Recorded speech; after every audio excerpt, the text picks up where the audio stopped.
കഴിഞ്ഞ തവണ നമ്മൾ ശ്രീലങ്കയിലേക്ക് കപ്പലിൽ യാത്ര പോയതിന് ശേഷം പിന്നീട് മനസ്സിൽ കുറിച്ചു വെച്ച ഒരു കാര്യമാണ് ഇനി മറ്റൊരു രാജ്യത്തേക്ക് കൂടി അതുപോലെ കപ്പലിൽ യാത്ര പോകണമെന്നുള്ളത്. അന്ന് നമ്മൾ കപ്പൽ കയറി ക്രോസ് ചെയ്തത് പാൽക്ക് കടലിടുക്കാണെങ്കിൽ ഇത്തവണ ലക്ഷ്യം ലോക പ്രശസ്തമായ മലാക്ക കടലിടുക്കാണ്. അതെ, മലാക്ക കടലും കടന്ന് സുന്ദരമായ ഇന്തോനേഷ്യയുടെ മണ്ണിലേക്ക്. പക്ഷേ കാര്യങ്ങൾ അത്ര സുഖകരമല്ല. ഇന്ത്യയിൽ നിന്ന് ഡയറക്റ്റ് കപ്പലില്ല. അതിനായി ഞാൻ നേരെ ഫ്ലൈറ്റ് കയറി കഴിഞ്ഞ ദിവസം മലേഷ്യയിലേക്ക് വന്നെത്തിയതാണ്. മലേഷ്യയിലെ പോർട്ട് ഡിക്സൺ എന്ന് പറയുന്ന തുറമുഖ ഏരിയയിലേക്കാണ് ഞാൻ വന്നത്. ഇനിയിപ്പോൾ ആ പുറപ്പെടുന്നു എന്ന് കേട്ട ഷിപ്പ് ഉള്ളതാണോ എന്നറിയണം. അഥവാ ഇനി പുറപ്പെടുന്നുണ്ടെങ്കിൽ നമ്മൾ ഇന്ത്യക്കാരെ ഇന്തോനേഷ്യയിലേക്ക് കൊണ്ടുപോകാൻ അവർ തയ്യാറാകുമോ എന്നതും അറിയണം. നെഞ്ചിടിപ്പോടെ പോർട്ട് ഓഫീസിന് മുമ്പിൽ കാത്തിരിക്കുകയാണ് ഞാൻ. അങ്ങനെ കാത്തിരുന്ന് എന്നോട് റിസപ്ഷനിലുള്ള മലായി പെൺകുട്ടികൾ അവരുടെ ഭാഷയിൽ ഇങ്ങനെ മൊഴിഞ്ഞു. താങ്ക് യു എന്ന് വെച്ചിട്ടുണ്ടെങ്കിൽ സ്വാഗതം എന്നാണ് കേട്ടോ. I M speaking Malayalam. I'm from Kerala. It's a south side of India. So in there we will speak Malayalam language. In Tamil Nadu, Tamil they will speak. Like that we will speak Malayalam. Yeah, I'm making videos in Malayalam. Actually ഉണ്ടല്ലോ, നമ്മൾ വന്ന കാര്യം വീഡിയോയ്ക്ക് ഒരു like മറക്കല്ലേ. Success ആണ് കേട്ടോ.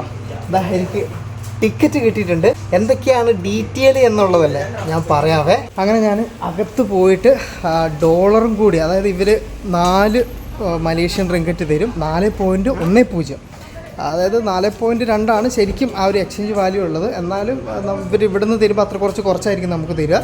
എന്തായാലും അതായത് നമ്മൾ $100 കൊടുത്തു കഴിഞ്ഞിട്ടുണ്ടെങ്കിൽ 410 റിങ്കറ്റ് അവരിങ്ങോട്ട് തന്നു. പിന്നെ വേറൊരു കാര്യം എന്താണെന്ന് വെച്ചിട്ടുണ്ടെങ്കിൽ ഇവിടെ നിന്നുണ്ടല്ലോ 205 മലേഷ്യൻ റിങ്കറ്റാണ് ദുമായി എന്ന് പറയുന്ന 2.5 മണിക്കൂർ ദൂരമുള്ള ആ ഒരു സ്ഥലത്തേക്ക്, ഇന്തോനേഷ്യയുടെ സ്ഥലത്തേക്കുള്ള റേറ്റ് എന്ന് പറയുന്നത്. അതായത് അത്രയെന്ന് പറയുമ്പോൾ നമ്മളുടെ ഇന്ത്യൻ രൂപ ഒരു 4100 റേഞ്ച് ആണ് കേട്ടോ വരുന്നത്. അപ്പോൾ നമുക്ക് ഇവിടെ നിന്നും ഷിപ്പിന് ഇന്തോനേഷ്യക്കും പോകാൻ പറ്റും, മലേഷ്യ വന്നിട്ട് അങ്ങോട്ടേക്കും പോകാൻ പറ്റും എന്നുള്ള കാര്യം ടിക്കറ്റ് നമ്മുടെ കയ്യിൽ കിട്ടിയപ്പോൾ നമുക്കൊരു ഉറപ്പ് വന്നിട്ടുണ്ട്. ഇനി കയറി കഴിഞ്ഞിട്ടുണ്ടെങ്കിൽ സക്സസ് ആവുമേ. ഞാനത് പറഞ്ഞുകൊണ്ടിരിക്കുന്ന സമയത്ത് അവിടുത്തെ സെക്യൂരിറ്റിയാണ് എന്നെ വിളിച്ചത്. ഇവിടെ അധികം ഷൂട്ടിങ് ചെയ്യാൻ പാടില്ല, അധികമൊന്നല്ല, അതിൻ്റെ ആ ഒരു പ്രിമിസസൊക്കെ കാരണം സെക്യൂരിറ്റി ഇതുണ്ട്, അപ്പോൾ അത് ഷൂട്ട് ചെയ്യലെന്ന് പറഞ്ഞാണ്. കുഴപ്പമില്ല, ഞാൻ പുറത്തിറങ്ങി. ഇവിടെ ഒരു ചർച്ച് കൂടി വരുന്നുണ്ട്. ഞാൻ ഇവിടെ നിന്ന് ഇനിയിപ്പം നേരെ നടക്കുകയാണ്. ആ ഒരു ജംഗ്ഷനിൽ നിന്നും റൈറ്റ് പോയിട്ടുണ്ടെങ്കിൽ നമ്മളുടെ ബസ് സ്റ്റേഷൻ വരും. ഇതുണ്ടോ, ഇവിടെ ആ ഒരു സ്ഥലത്ത്, അവിടെ നിന്നാണ് നമുക്ക് ഇനിയിപ്പം വന്നിട്ട് ഷിപ്പ് കയറാനുള്ളത്. പിന്നെ വേറൊരു കാര്യമുണ്ടല്ലോ, ഇവിടെ വെള്ളി അതുപോലെ തന്നെ ശനി ദിവസങ്ങളിൽ സർവീസ് ഇല്ല കേട്ടോ.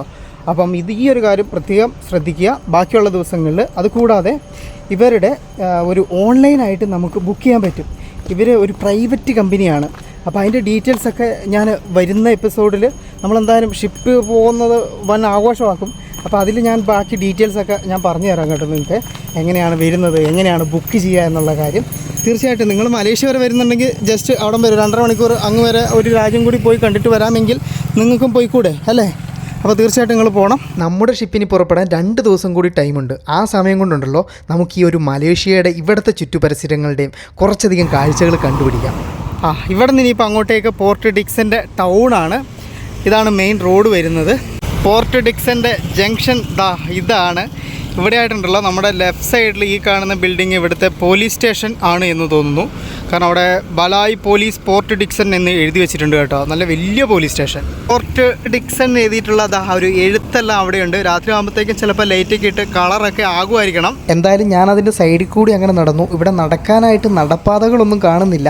നല്ല വിശപ്പുണ്ട്. നമ്മൾ രാവിലെ ആയിട്ട് ചായ പോലും കുടിച്ചിട്ടില്ല. സമയം 11:30 ഇവിടെ ഉണ്ടല്ലോ ഇതുപോലുള്ള എന്താ പറയുക, ഈ ഒരു മുസ്ലിം തമിഴ് ഹോട്ടലുകളുണ്ടാകും. അവിടുത്തെ ഫുഡ് ശരിക്കും നമ്മളുടെ ഇന്ത്യയിലെ ഫുഡ് പോലെ സ്പൈസി ആയിട്ടുള്ള ഫുഡുകളായിരിക്കും എന്നുള്ളത് ഞാൻ കേട്ടറിഞ്ഞിട്ടുണ്ടായിരുന്നു. അപ്പം നോക്കട്ടെ എന്താ കഴിക്കാൻ കിട്ടുക എന്നുള്ളത്. ഇതൊക്കെ ഒരു തമിഴ് റെസ്റ്റോറൻ്റാണ് കേട്ടോ. ഇവിടെ ഈ ഒരു ഹോട്ടലിൽ വന്ന് കയറിയിട്ടെ ഞാൻ ആ ഒരു മെനുവിലോട്ടൊന്ന് നോക്കിയപ്പോഴത്തേക്കും കണ്ണങ്ങോട്ട് തള്ളിപ്പോയി. ഇതിലെന്തെങ്കിലും ഒരു സാധനം നിങ്ങൾക്ക് അറിയാവുന്ന എന്തെങ്കിലും ഉണ്ടോ? റൊട്ടി കാണുന്നുണ്ട്. റൊട്ടി ഐറ്റംസ് ആണെന്ന് തോന്നുന്നു. ഞാൻ വന്നിരുന്നിട്ട് പറഞ്ഞത് ഒരു ചൂട് ചായയാണ്, പക്ഷേങ്കിൽ നേരെ ഓപ്പോസിറ്റ് സാധനം തണുത്ത ചായയാണ് വന്നത്. എന്തായാലും കുഴപ്പമില്ല, തുടക്കമല്ലേ, തുടക്കമൊക്കെ ഇങ്ങനെ തന്നെ ആയിരിക്കും. പിന്നെ കുഴപ്പമില്ല കേട്ടോ, നല്ല ടേസ്റ്റൊക്കെ ഉണ്ട്. പുറത്തെ ചൂടിന് ശരിക്കും ഇവിടെ വരുമ്പോൾ തണുത്ത ചായ കുടിക്കുന്നതാണ് എന്തുകൊണ്ടും നല്ലത്.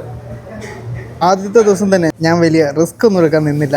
നമ്മളുടെ ഫ്രൈഡ് റൈസ് തന്നെയാണ് പറഞ്ഞത്. അത് ഞാൻ പറഞ്ഞു, ചോറ് അതിനകത്ത് എണ്ണ കുറച്ച് മസാല കുറച്ച് ഒക്കെ സെറ്റാക്കി തരണമെന്ന്. അങ്ങനെ എടുത്ത സാധനമാണ്. നാട്ടിൽ നിന്നേ വന്ന ദീർഘമായ യാത്രയില്ലായിരുന്നു, അതുകൊണ്ട് ഫോണിൻ്റെ ചാർജൊക്കെ തീർന്നായിരുന്നു. ഞാൻ ആ ഫോണൊക്കെ ഇവിടെ നിന്ന് ചാർജ് ചെയ്തു. അങ്ങനെ ഭക്ഷണം കഴിഞ്ഞു. 14 വെള്ളി എന്നാണ് ഇവിടെയുള്ള മലയാളികളായിട്ടുള്ള ആളുകൾ ഈ ഇവിടുത്തെ റിങ്കറ്റിന് പറയുന്നത്. ഇനി മുതൽ ഞാനും വെള്ളി എന്ന് പറയാം. എന്ന് വെച്ചിട്ടുണ്ടെങ്കിൽ 10 വെള്ളി എന്ന് പറഞ്ഞിട്ടുണ്ടെങ്കിൽ നമ്മളുടെ ഒരു 200 രൂപ റേഞ്ച് വരും. അപ്പോൾ 14 എന്ന് പറയുമ്പോൾ 200-300 രൂപയായി. ഇവിടെ ഉണ്ടല്ലോ ഇനി മുതൽ അങ്ങോട്ടേക്ക് ചൂട് കൂടിക്കൂടി വരും. എന്താണെന്ന് വെച്ചിട്ടുണ്ടെങ്കിൽ നമ്മൾ ഭൂമധ്യരേഖയുടെ ഏകദേശം അടുത്ത ഭാഗത്തേക്ക് ഇങ്ങനെ എത്തിക്കൊണ്ടിരിക്കുകയാണ് കേട്ടോ. അതുകൊണ്ട് തന്നെ നല്ല ചുട്ടുപൊള്ളുന്ന ചൂടായിരിക്കും. ആ ഒരു വട്ടത്തിലുള്ള തൊപ്പിയെ എനിക്ക് തപ്പിയിട്ട് കിട്ടിയില്ല. അതുകൊണ്ട് മാത്രമാണ് ഞാൻ ആ തൊപ്പി വെക്കാത്തത്, ഈ തൊപ്പിയായിട്ട് ഇറങ്ങിയത്. ഇവിടുന്ന് എവിടെന്നെങ്കിലും കിട്ടുമായിരുന്നെങ്കിൽ അത് നല്ല ഗുണമുള്ള സാധനമായിരുന്നു. ഇവിടെ ഉണ്ടല്ലോ ഈ ഒരു ബിൽഡിംഗ് ലൈനെല്ലാം ഒരുപാട് ഹോട്ടലുകളൊക്കെയുള്ള ഏരിയയാണ്. അതിൻ്റെ അങ്ങ് അറ്റത്തായിട്ടാണ് ഞാനും ബുക്ക് ചെയ്തിട്ടുള്ള ഹോട്ടലുള്ളത്.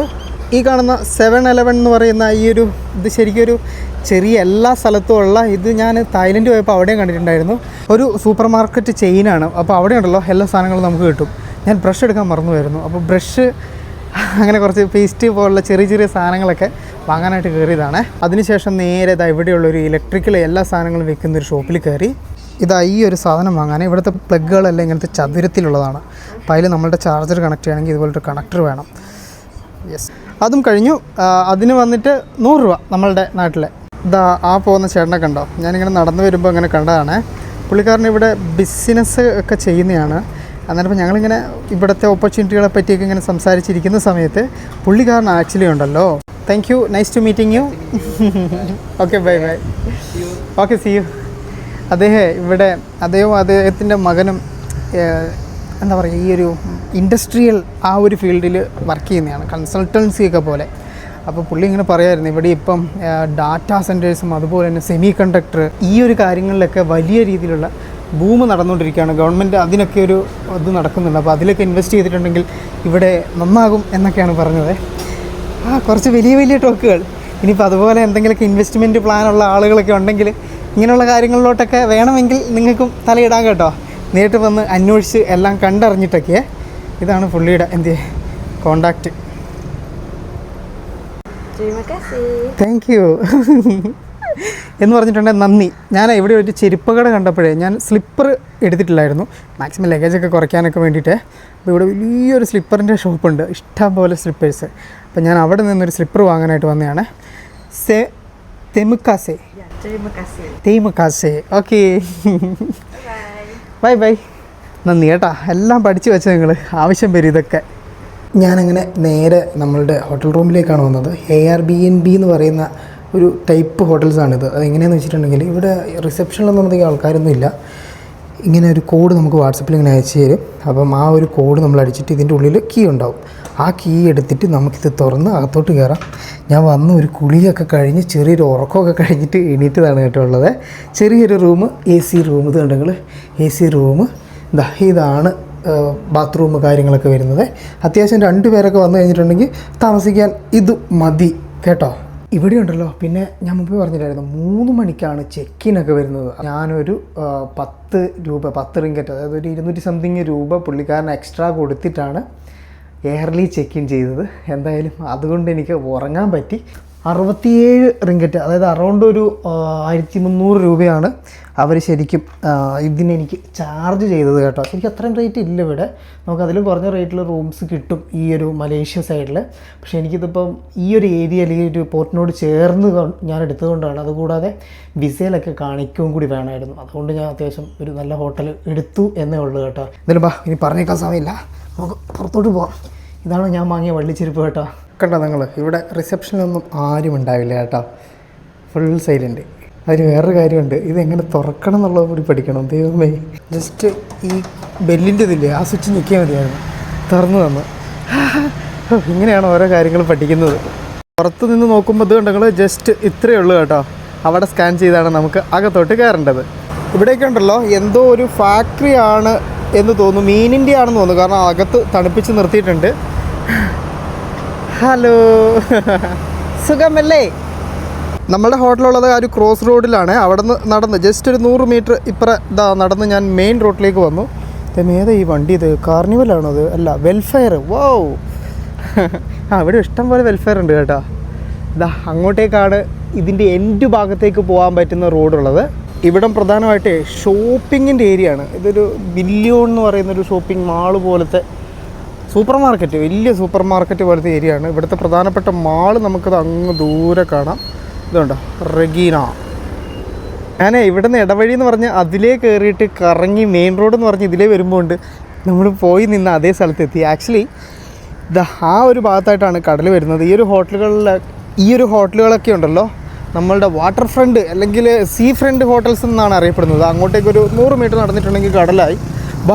അങ്ങോട്ട് പോവാം. പിന്നെ ഞാനൊരു അബദ്ധം ചെയ്തു. എന്താണെന്ന് വെച്ചിട്ടുണ്ടെങ്കിൽ ഞാൻ 5:30 എന്നൊക്കെ പറഞ്ഞപ്പോൾ സൂര്യൻ അസ്തമിക്കാൻ പോവുകയാണ് എന്ന് പറഞ്ഞിട്ട് ഞാൻ ഈ കറുത്ത ബനിയൻ അങ്ങ് എടുത്തിട്ടു.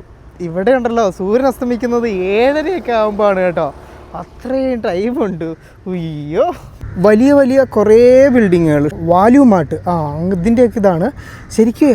പക്ഷേ എങ്കിൽ ആളുകളൊക്കെ കുറവ് തന്നെയാണ്. നടക്കുന്നു വരുന്നവർ, അവിടെ 2 പേര്, ഇടയ്ക്ക് വണ്ടികൾ, അങ്ങനെയൊക്കെ ഉള്ളൂ. നമ്മളുടെ ഇന്ത്യൻ നിരത്തുകളിലൊക്കെ നമ്മൾ ഇറങ്ങിയിട്ട് ആ ഒരു ആളുകളുടെ ഒരു ബാഹുല്യം, ആളുകൾ, ബഹളം, ഒച്ചപ്പാട്, അതൊന്നും ഇവിടെ ഇല്ല കേട്ടോ. ഇതൊക്കെ കണ്ട നിങ്ങൾ നല്ല പടുകൂറ്റൻ ബിൽഡിങ്ങുകൾ. ഹായ് ചന്ദ്രനെ കണ്ട സ്ഥിതിക്ക് നമുക്ക് ജസ്റ്റ് ഒന്ന് സൂം ചെയ്യാമല്ലോ. അത് കൂടാതെ നമ്മളിങ്ങനെ നടക്കുമ്പോൾ റോഡിൻ്റെ സൈഡിൽ ഇത് കണ്ടെങ്കിൽ ഇതുപോലുള്ള പ്രതിഷ്ഠകളുണ്ട്. ദൈവം, ഇത് ഏതാണോ ദൈവം? ഹിന്ദു ദൈവത്തിൻ്റെ ആയിരിക്കും അല്ലേ? അതിന് മുമ്പിൽ ചന്ദനത്തിരിയൊക്കെ കത്തിച്ച് വെച്ചിട്ടുണ്ട് കേട്ടോ. പക്ഷെ ഇതുപോലുള്ളൊരു മൂർത്തിയെ നമ്മളുടെ നാട്ടിലൊന്നും കണ്ടിട്ടില്ല. വലിയ ആളും ബഹളമൊന്നും ഇല്ലാത്ത ടൗണിൽ കൂടി ഇങ്ങനെ ശാന്തി സമാധാനമായിട്ട് നടക്കുന്നതും ഒരു രസമാണ് കേട്ടോ. നമ്മൾ ഈ റൈറ്റ് സൈഡിൽ കണ്ട വലിയ പടുകൂറ്റൻ ആ ഒരു ബ്ലങ്കാവില്ലേ, അത് ശരിക്കും ഇവിടുത്തെ ഒരു ഹോട്ടലാണ്, വലിയ ഫേമസ് ഹോട്ടലാണ്. ഇവിടുന്ന് പിന്നെ ഇനിയിപ്പോൾ നമ്മൾ സിവിക് സെൻസൊക്കെ അത്യാവശ്യം നല്ല രീതിയിൽ കണ്ടറിഞ്ഞ് ചെയ്യണം.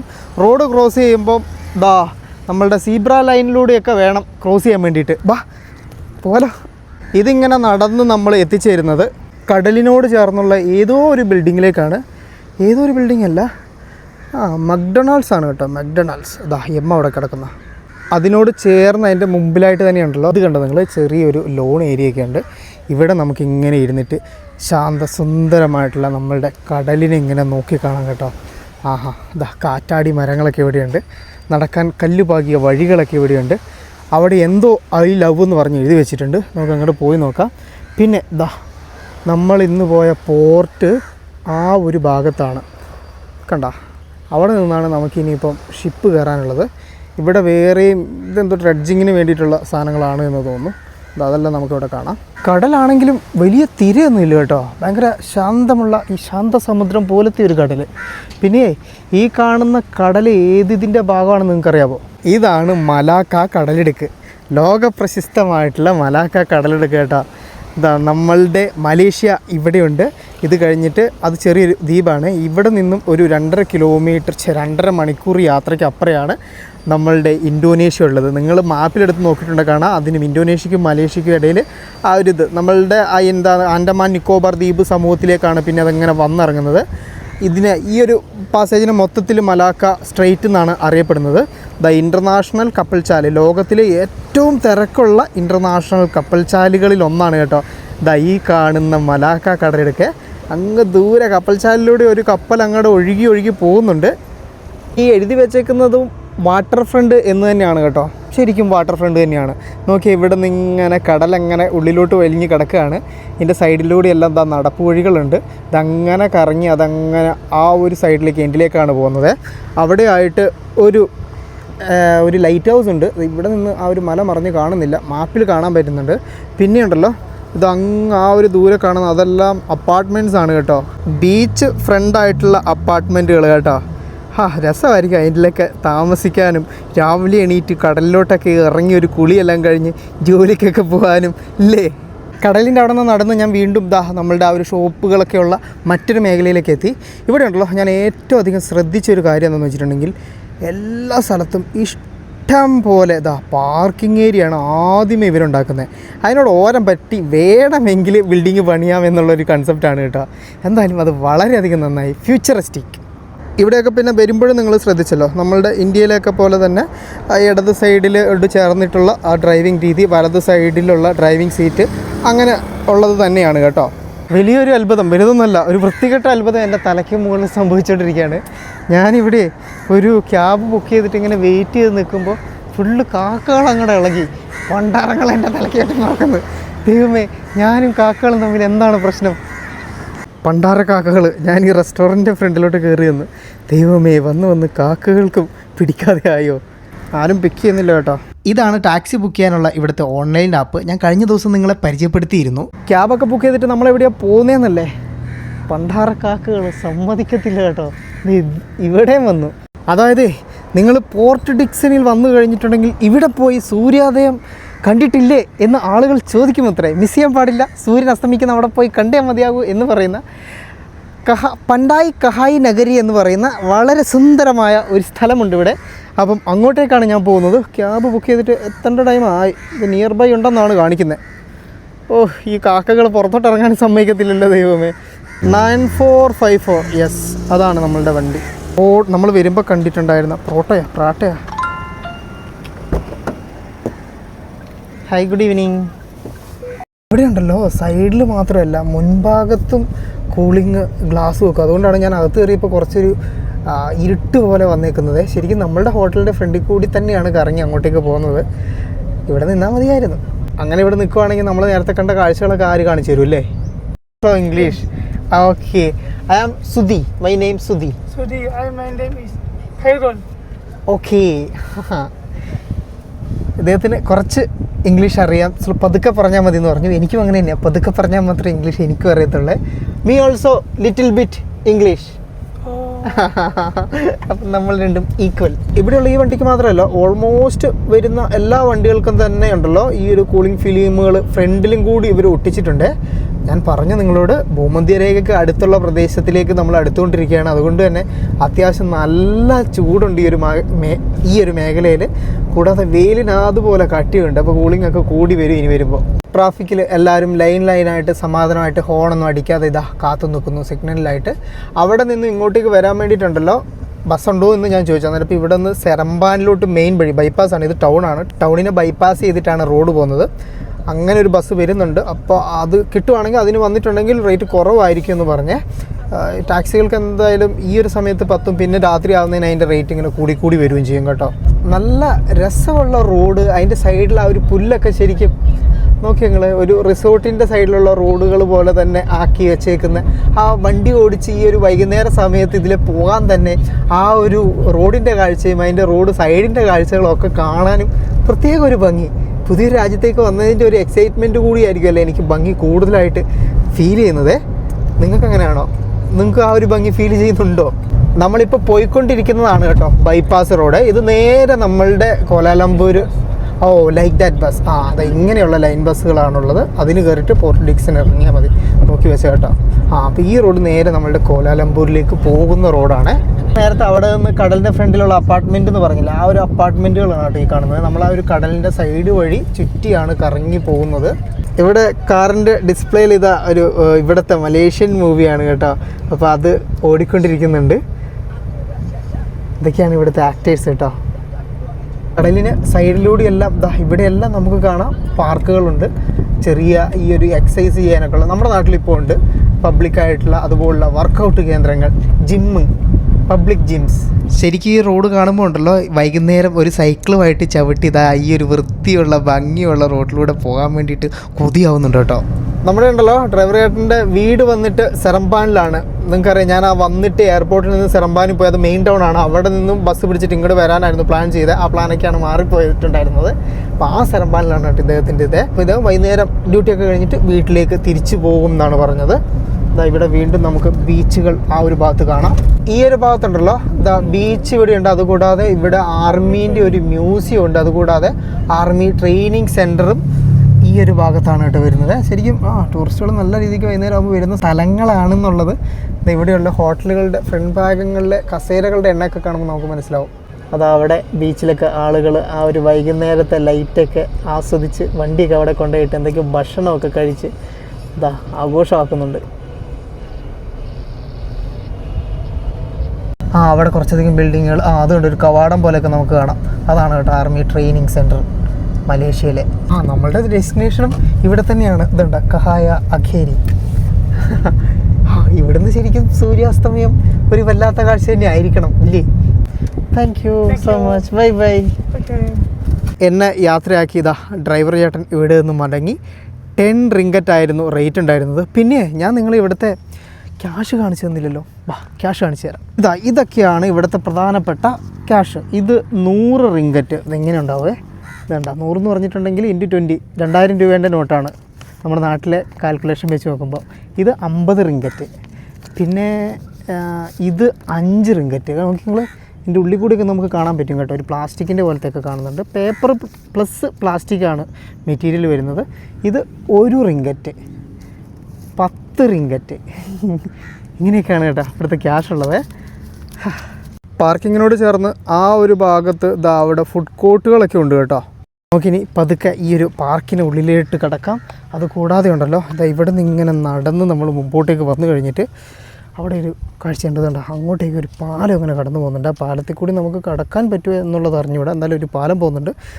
കണ്ടില്ലേ നിങ്ങൾ, ഒരു ഗോൾഡൻ കളറിലോട്ടൊക്കെ വന്നിട്ടില്ലേ? ശരിക്കും നൈസ് സൺസെറ്റ് ആവണം പറഞ്ഞതുപോലൊക്കെ തന്നെ. ഇവിടെയും അതുപോലെ തന്നെ ആ ഒരു കടലുള്ളിലോട്ട് കയറി കിടക്കുന്ന ആ ഒരു ഭാഗവും പെട്ടെന്ന് തന്നെ നമ്മൾ ശരിക്കും അവിടെ നിന്ന് പറന്ന് വന്ന് ഇറങ്ങി നമുക്ക് ആ ഒരു രാജ്യത്തിൻ്റെ ഡിഫറൻസും ഒക്കെ പെട്ടെന്നൊരു ഫീൽ ചെയ്യുന്ന സമയത്തുണ്ടല്ലോ, അത് നമ്മളിലുണ്ടാക്കുന്ന ഒരു സന്തോഷത്തിൻ്റെ മറ്റേ ഒരു സാധനം ഉണ്ടല്ലോ, അത് ഭയങ്കര രസമാണ് കേട്ടോ. അപ്പം നിങ്ങളും അതൊക്കെ ഒന്ന് എൻജോയ് ചെയ്യണം. ഡയറക്റ്റ് വന്നിട്ട് തന്നെ ഞാൻ എൻജോയ് ചെയ്യുന്ന ആ ഒരു ഫീലിങ്സ് നിങ്ങൾക്ക് കിട്ടുന്നുണ്ടോ? വേറെ രാജ്യത്തേക്ക് വന്ന് അതിൻ്റെ ഒരു ഇതില്ല. അമ്മേ കുഞ്ഞിപ്പയ്യൻ സൈക്കിൾ. ഇതാണ് നമ്മളുടെ പാലത്തിൻ്റെ കാഴ്ച. മരം കൊണ്ട് ഉള്ള പാലമാണ്, അതായത് കോൺക്രീറ്റിൻ്റെ തൂണ് വെച്ചിട്ട് അതിൻ്റെ മേലെ കൂടി മരം ഉള്ളതാണ്. പക്ഷേങ്കിൽ മുമ്പ് ഇതിലെ ഇങ്ങനെ ഉള്ളിലോട്ട് കയറി പോയായിരുന്നു. ഞാൻ ഗൂഗിൾ മാപ്പിൽ നോക്കിയപ്പം അങ്ങനെയൊക്കെ ഒരു ഫോട്ടോസൊക്കെ കണ്ടായിരുന്നു. പക്ഷെ ഇപ്പോൾ അത് അടച്ചിട്ടാണുള്ളത്, കാരണം മരം ദ്രവിച്ചിരിക്കണം. ശരിക്കും ഉണ്ടല്ലോ, നമുക്ക് ഈ ഒരു പാലത്തെ കൂടി നടക്കാൻ പറ്റുമായിരുന്നെങ്കിൽ അതൊരു രസമുള്ള കാര്യമായിരുന്നു. അത് നമുക്ക് മിസ് ചെയ്തു. കഷ്ടമായല്ലോ. പതുക്കെ അങ്ങ് ദൂരെയായിട്ട് സൂര്യൻ ആ ഒരു മേഘങ്ങൾക്കിടയിലോട്ട് ഇങ്ങനെ പോവുകയാണ്. ആ ഒരു അല്ലെങ്കിൽ മലയല്ലല്ലോ, ആ ഒരു ചെറിയ ദ്വീപിന് ബാക്കിലായിട്ടാണ് കേട്ടോ ഇവിടെ സൂര്യൻ അസ്തമിക്കുന്ന ആ ഒരു വ്യൂ ഉള്ളത്. അതിൻ്റെ കൂടെ ഈ ഒരു പാലവും അതിൻ്റെ ആ ഒരു സ്ട്രക്ചറും ഒക്കെ കൂടി ആകുമ്പോഴത്തേക്കും വല്ലാത്തൊരു നല്ലൊരു ഭംഗിയുണ്ട്. ആഹാ.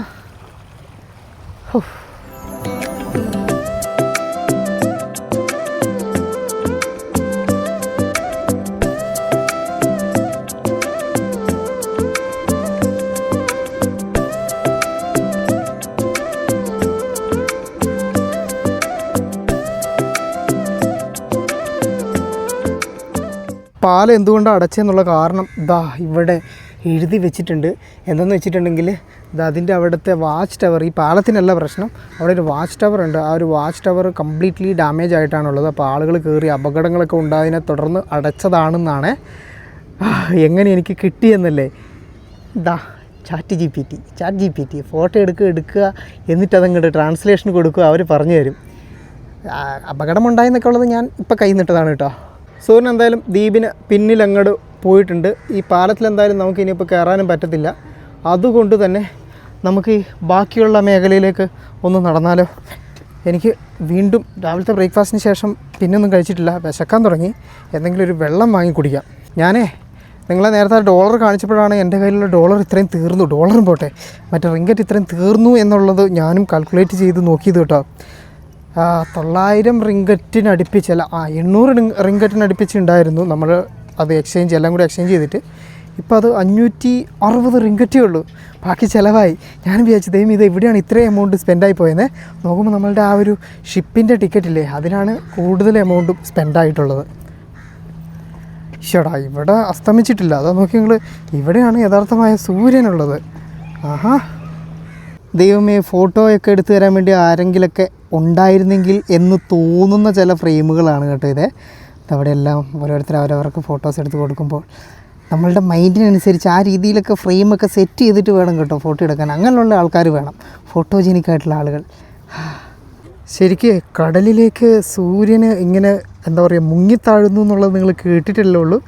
അവിടെ മുങ്ങിത്താഴുന്നു, കടലിൽ അലിഞ്ഞ് ലാവ പോലെ ഒരു സൈഡിലൊക്കെ കാണുന്ന അതിഗംഭീരമായിട്ടുള്ള ഒരു സൺസെറ്റിൻ്റെ കാഴ്ച.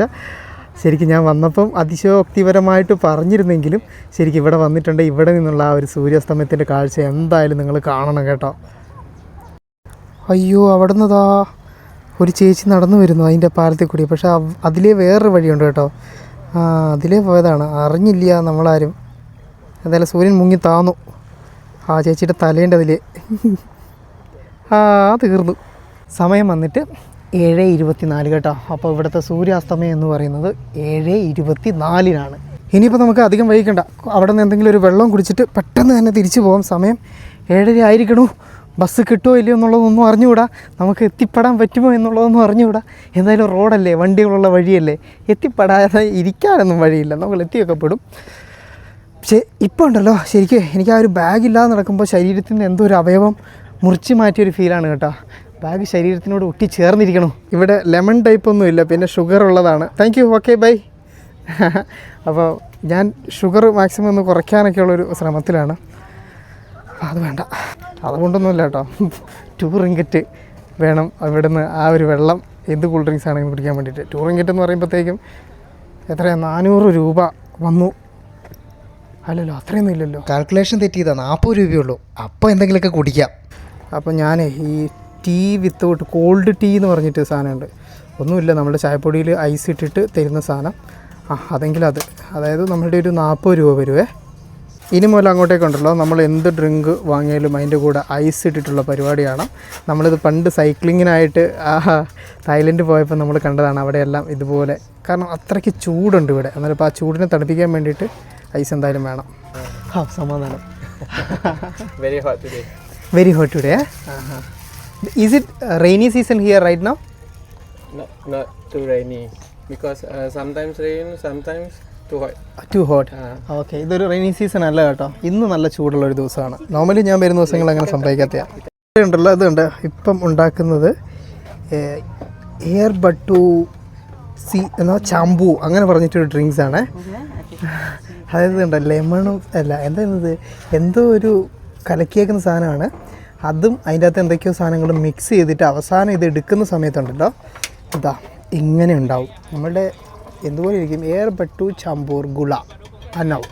നമുക്കെന്തായാലും പ്രിപ്പറേഷൻ ഒന്ന് കണ്ടു നോക്കാം. ഇതാ അതിൻ്റെ അകത്ത് എന്തോ ഒരു വെള്ളം പോലത്തെ സാധനം ഒഴിച്ചു. അതിന് ശേഷം നമ്മളുടെ ചോളം അതൊഴിച്ചു. ശേഷം എന്തോ ഒരു ജെല്ലിയുടെ പോലത്തെ ഒരു പീസ് അതിൻ്റെ അകത്തോട്ട് ഇട്ടു. പിന്നത്തെ മെയിൻ ഇൻഗ്രീഡിയൻറ്റ് ഐസ് പൊടിച്ചിടുക. ഇത് നമ്മളെടുത്ത ആ ഒരു സാധനം എന്തുവാണെന്ന് അറിയില്ല, ആ ഒരു കളർ തേന് പോലെ ഇരിക്കുന്നൊരു സാധനം, അതും കൊണ്ടുണ്ടാക്കുന്ന സാധനമാണ്. അതിന് മേലേക്ക് എന്തോ ഒരു സിറപ്പ് പോലത്തെ ഒരു സാധനം അതും കൂടി ഒഴിക്കുന്നുണ്ട്. ഇപ്പം നല്ല കളർഫുള്ളായി. പിന്നെ മധുരമുള്ള മറ്റേതോ എന്തോ ഒരു ഇതുകൂടി ഇപ്പോൾ അതിലും കൂടുതൽ കളർഫുള്ളായി. നമ്മളുടെ സംഗതി റെഡിയായി. ആ പറയുന്ന ഷാമ്പൂ, ആ ഒരു തേൻ പോലത്തെ സാധനത്തിൻ്റെ അകത്ത് പാല് പോലത്തെ അത് കുഴിക്കുന്നുണ്ട്. പാലല്ല, പക്ഷേ എന്തോ ഒരു അങ്ങനത്തെ ഒരു ജെല്ലാണ്. അതിൻ്റെ കൂടെ പച്ച കളറുള്ള എന്തോ ഒരു വെട്ടിയിട്ടൊരു സാധനം കൂടിയുണ്ട്. ഇത് കൊള്ളാലോ, നമ്മളുടെ കുൽഫിയൊക്കെ പോലെയുണ്ട്. കുൽഫി അല്ലല്ലോ, ഇതാണ് കേട്ടോ ABC. ഇതിൻ്റെ പേര് ചെൻട്രോലക്സി എന്നാണ്. ഇതിന് 5 റിങ്കറ്റും അതുകൂടാതെ ഇതിന് വന്നിട്ട് 6 റിങ്കറ്റും, അതായത് 100 രൂപ 120 രൂപ ആ റേഞ്ച് വരും. കരിമക്കാസേ Sama-sama. You said terima kasih, I said sama-sama. Okay, തരിമക്കാസേ. Sama-sama. ഓക്കെ, ഈ തരിമക്കാസ നമ്മളെ നേരത്തെ അവിടെ നിന്ന് ആ കുട്ടി പഠിപ്പിച്ചിട്ടേ. Okay, by. Okay. അതാണ് ഇത് കേട്ടോ. നമ്മളെ കുറച്ചധികം ലേറ്റായ പോലെ തോന്നുന്നുണ്ട്. നല്ലോണം ഇരുട്ടായി. ബസ് സ്റ്റോപ്പ് കണ്ടുപിടിക്കട്ടെ ഞാൻ. Port Dixon 53. ഈ 53 എന്ന് എഴുതിയത് എന്താണോ എന്തോ. എന്തായാലും അങ്ങോട്ട് കിടക്കാം. നടന്ന് കുറച്ച് ഇങ്ങോട്ടേക്ക് വന്നിട്ടും ബസ് സ്റ്റോപ്പൊന്നും കണ്ടില്ല.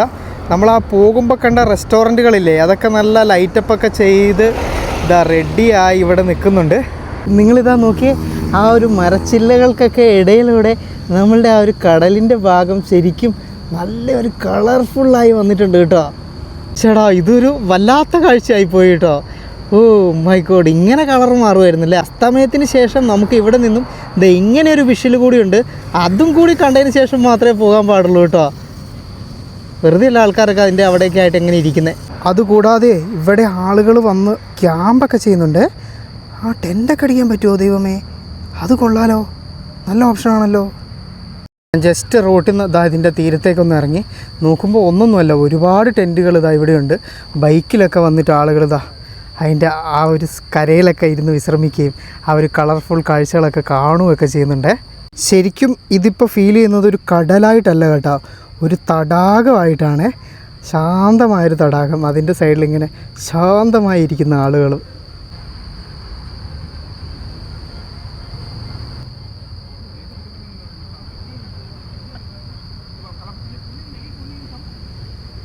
വൈകുന്നേരമൊക്കെ ആകുമ്പോൾ ഉണ്ടല്ലോ ആളുകൾ കുക്കിങ്ങിനുള്ള സാധനങ്ങൾ അങ്ങനെ എന്തെങ്കിലുമൊക്കെ കഴിക്കാനുള്ള സാധനങ്ങളൊക്കെ ആയിട്ട് കാരണം ഇങ്ങനെ ടെൻ്റൊക്കെ ആയിട്ട് വന്ന് ഇവിടെ ഇരുന്ന് സൂര്യാസ്തമയമൊക്കെ കണ്ട് രാത്രി കുറച്ചധികം നേരം സ്പെൻഡ് ചെയ്തിട്ട് തിരിച്ചു പോവുകയാണ് കേട്ടോ ചെയ്യുന്നത്. അതാണ് ഇവിടുത്തെ പ്രധാനപ്പെട്ട ഒരു പരിപാടി എന്ന് പറയുന്നത്. ഓ എൻ്റെ പൊന്നോ, ഒടുവിൽ ഞാൻ ബസ് സ്റ്റോപ്പ് കണ്ടുപിടിച്ചു.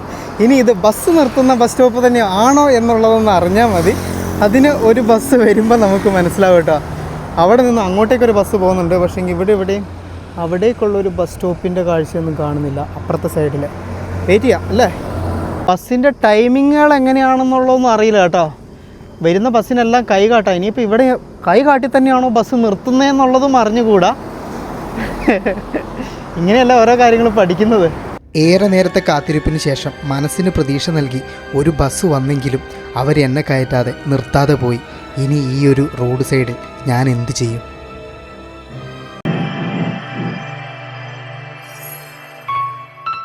വീഡിയോയ്ക്ക് ഒരു ലൈക്ക് മറക്കല്ലേ.